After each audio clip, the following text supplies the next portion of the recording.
Thank you, Mr. Chairman. General O'Shaughnessy, one of the questions I ask quite frequently in these hearings is, what does China want? And I want to ask you pointedly, what does China want in the Arctic?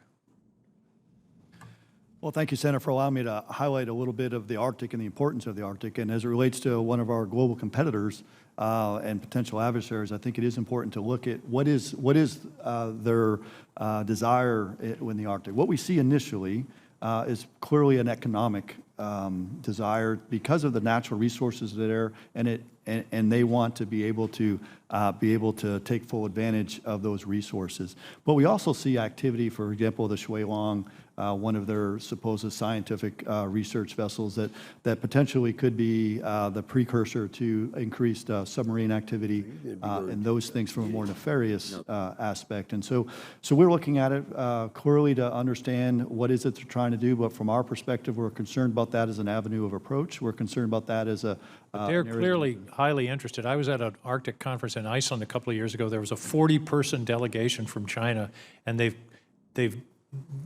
designated themselves as a near Arctic nation, which is like Australia saying that, you know, but there they are. So they clearly, now let me follow up. There was a sentence in your presentation that got my attention. Finally, in the past year, we observed signs of nascent but growing strategic cooperation between China and Russia, including combined bomber patrol last July and Chinese participation in multiple Russian exercises. I find that very important and concerning. Expand on that a bit, please. Sure. This was not particularly concerned the Arctic, but I'll loop it back to the Arctic in the answer. What we do see is... But the Arctic is one of the places where they may well find common cause. Absolutely. And that's where I'll loop back to and where I have some concern there. One of the things we do see is Russia actually has more advanced operational capability with respect to the longer range bomber force. And as we see them very routinely flying in and around our ADAs as an example. As we see them working with Russia and China together, we have concerns as we just look at that capability. If they were to work together, they could potentially advance China's ability in that regard. Clearly in the Arctic, we also see the potential for they work together, but I think there is a little bit different approach because clearly Russia has concerns about China infringing on them from an economic standpoint.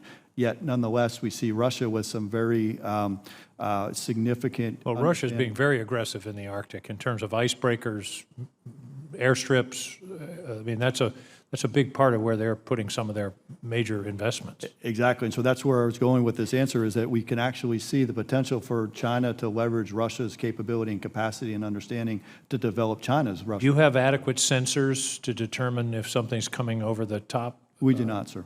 And that's clearly a gap that needs to be addressed. It is, Senator.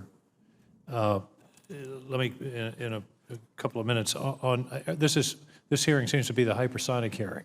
And I think that's important, and the budget is important, the additional resources. But we're behind. I mean, Russia and China are fielding hypersonic missiles now, and aren't we 4 or 5 years from there? And my concern is that some of that research should be going into defense, because right now, hypersonics are really a nightmare weapon for an aircraft carrier, for all kinds of targets. So are we going to put some money into how to defend ourselves against hypersonics, Admiral? The short answer is yes, and I think you see the budget priorities that are being developed to do just that. But I will also go back and offer, particularly for Russia and China, we are defending today by deterrence, right? I can impose a cost on them that I think they will find unacceptable to deter their use of that or any of their other novel weapon systems. How do you deter if we get into a conflict and they, I mean, I don't understand deterrence when they use a hypersonic to take out an aircraft carrier in the strait between Iceland and Scotland. Sir, I'd have to go into a classified session to give you details of options that I could provide to redress that. Well, I just hope that that 23% budget increase, if part of that goes to defense. Finally, very briefly, can hypersonics be nuclearized? Can a hypersonic missile carry a nuclear warhead?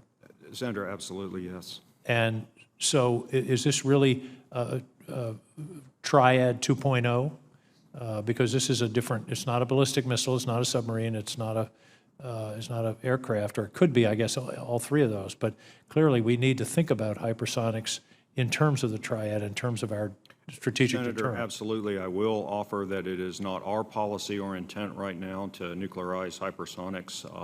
Other nations can choose to do what they wish in that area.